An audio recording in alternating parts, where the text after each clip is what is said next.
Hello everyone, and welcome to the Masai Mara. There's a lioness that you can see on your screen, and she is creeping up on a herd of wildebeest. The wildebeest are probably about 20 strong, and they're moving away from her slowly. They don't know she's there. She's following after them.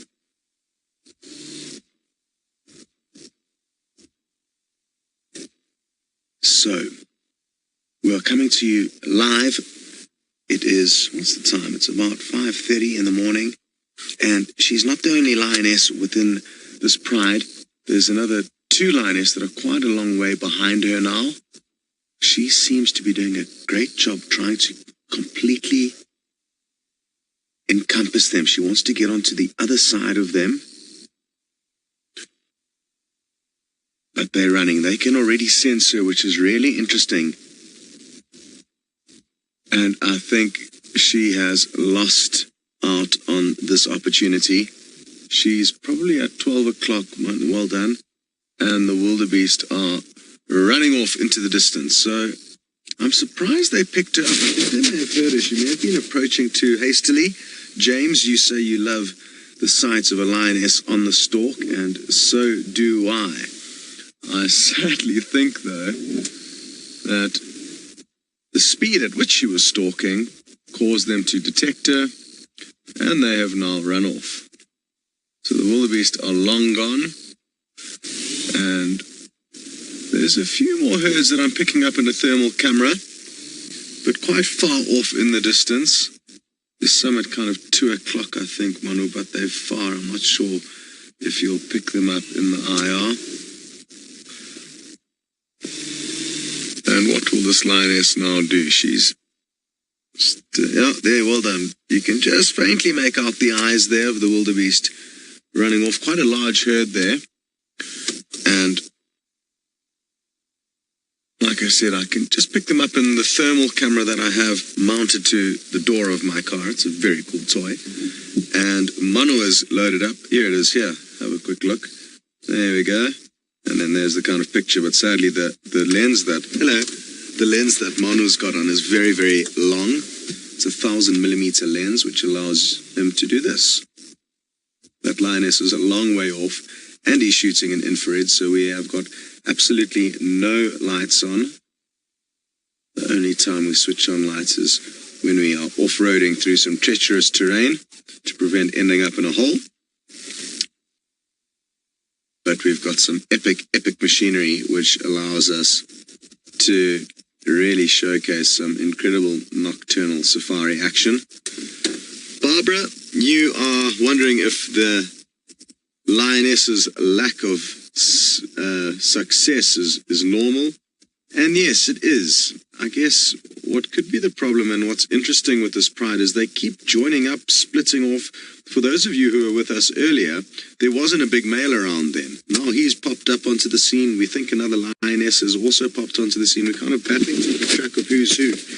But there's a lot of coming and going between this pride, it appears.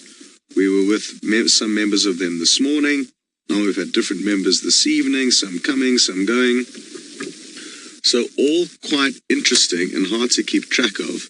But what I'm trying to get to is that because some of them are coming and going, they're kind of probably all on slightly different feeding plans and programs, i.e.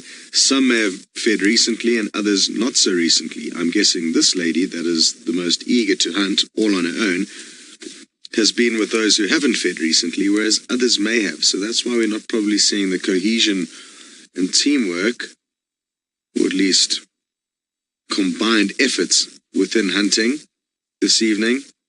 Some are probably just a little bit less interested. But no, I mean, their luck is often not the best due to their lack of skill. And I guess we must give some credit to the prey who managed to detect them. What's those eyes in the background that just popped up there? I think that's another lioness. It is. Well done. Huh.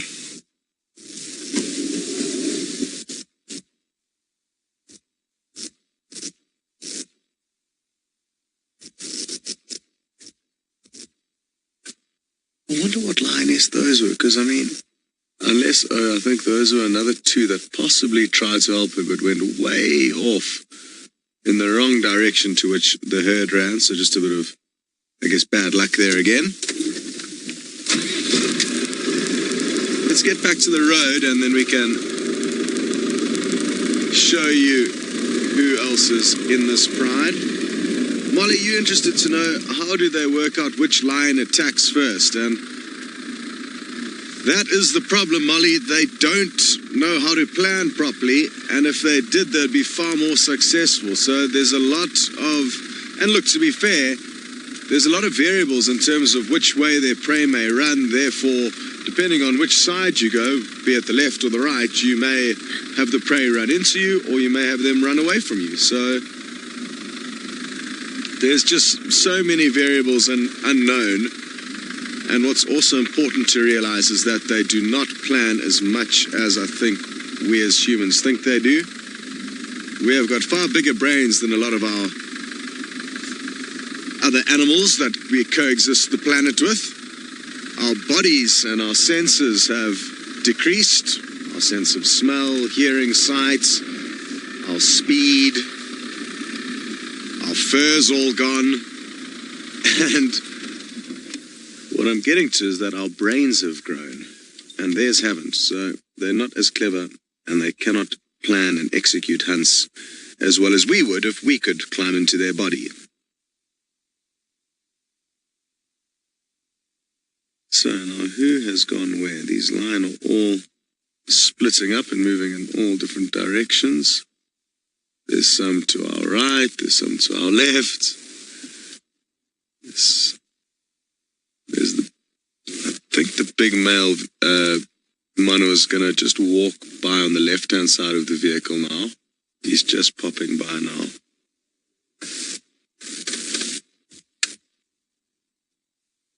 There he is.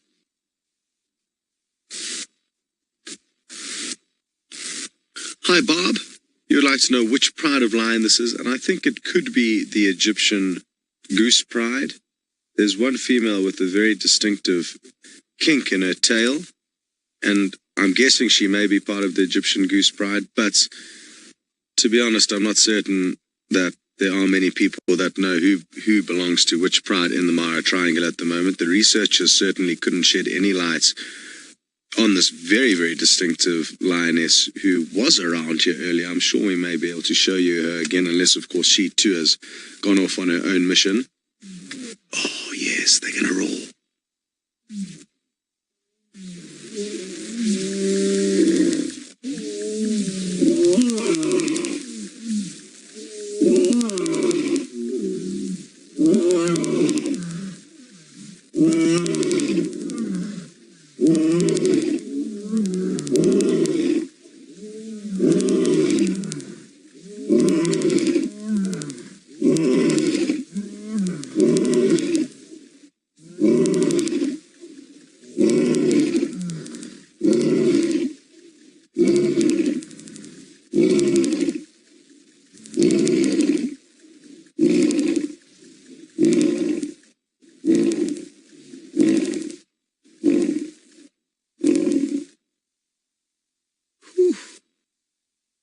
That was a seriously great example of how incredible it is to hear lions roaring. And Sarah, you've just said how lion roars give you the chills, and that one was an exceptionally loud, long, and epically beautiful session.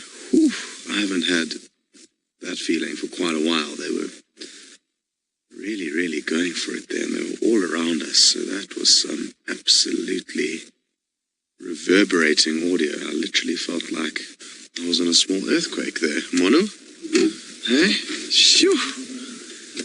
Well, guys, that was really epic, and if there was one thing that I could choose to be able to show clients out on safari, it would be to be close to lions surrounding your vehicle, just like we've experienced now, and letting loose with some seriously awesome roaring. Whew.